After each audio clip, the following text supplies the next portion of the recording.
हे पाणी शेतीचं आहे, ते शेतीचं पाणी डायव्हर्ट करणं म्हणजे शेतीचं उत्पादन कमी करणं आहे. ज्यासाठी धरणं बांधली, म्हणजे पुन्हा एकदा मायग्रेशन सुरू करणं असं आहे.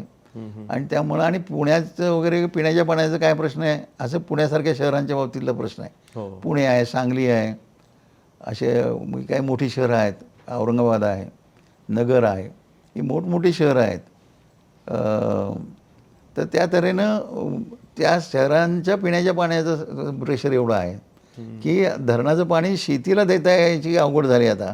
त्यातून जर तुम्ही हे पाणी आणखीन वापरलं तर पुण्याचाही पिण्याच्या पाण्याचा प्रश्न तयार होईल. पुण्याला पिण्याचं पाणी मिळणारच नाही.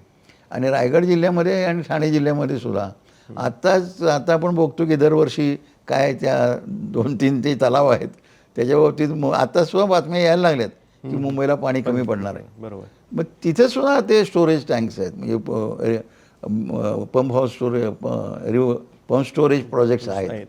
रायगड जिल्ह्यामध्ये, ठाणे जिल्ह्यामध्ये असे आहेत.